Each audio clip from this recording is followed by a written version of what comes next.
today's video, I'm going to show you how to create two different looks using this Wet n Wild palette. What I've basically done is split the palette into two sections, the top 5 and the bottom 5. Let's start off with the top 5. So just giving them little names, we're going to start off with shade number 2 and just apply this all over the lid from the lash line up to the brows. We're next going to take shade number 1, which is a transition shade, and blend this back and forth in the crease of the eye using a blending brush.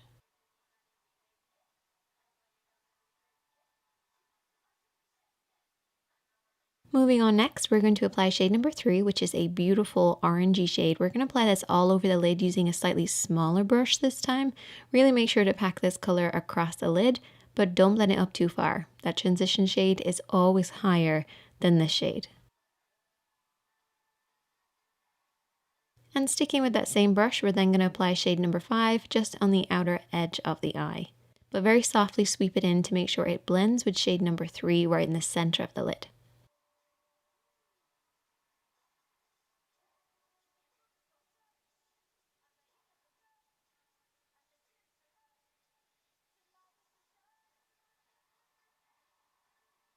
Then taking shade number 4, which is our shimmer, we're just going to tap this over everything that we've applied. And I'm using my fingertips because I'm not looking to pack this color on. I'm just literally tapping this very lightly just to add a little bit of shine. I've also applied a little bit of shade number 3 just underneath the eye as well. And it's kind of like a warm, smoky eye with a little bit of shimmer. Now for the next look, we had a little bit of a disaster. Basically, that shade number 7, which is my favorite shade from the palette, it just went really patchy, uneven. The more I blended it, the worse it got. I tried everything, and in the end, I actually had to start again, which has never really happened when I've created these looks before. Also, it did stain my lids, which I just want to point out, it's very common with this particular shade. So just make sure if you have a problem with that, to pack on a lot of primer, and this will protect your lids slightly. Anyway, let's start this look off again and do it correctly. I started off with shade number 10 and just apply this back and forth in the crease of the eye. This is our transition shade.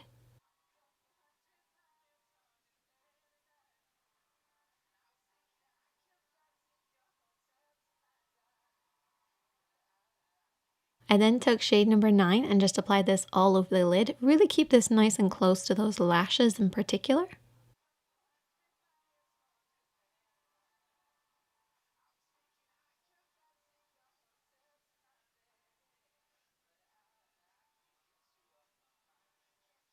And then over the top of that, I took shade number 8. And this is a beautiful kind of shimmer. It's very close to shade number 9. It's just got like a shimmery, more purpley effect. And then I went in with shade number 7 and applied that over the top of shade number 8 and 9, which did slightly change it. What I would actually say to do is just keep applying it to kind of build it up over time. I feel like I went in with too much to begin with, and that's why it kind of disappeared. Also, it is a matte shade, so you kind of need to apply a little bit of shimmer underneath to give it something to grab hold of. But I was pretty happy with how that turned out. I did take a little bit of shade number 6 and 4 and just apply this in the inner corner, and then shade number 7 and 8 and just apply this underneath the eye to bring the entire look together. So it's sort of like a purpley smoky eye. Hope you guys enjoyed this, and if you do create any looks with this particular palette, I would love to see them, so definitely tag me. It's at ShanadyKatie, or you can just send them to me on my Instagram DM. I love seeing your work and I'm always really inspired by it, so definitely let me know if you have created looks with this and what combinations that you use, because I would love to know, and I'll see you guys in the next one.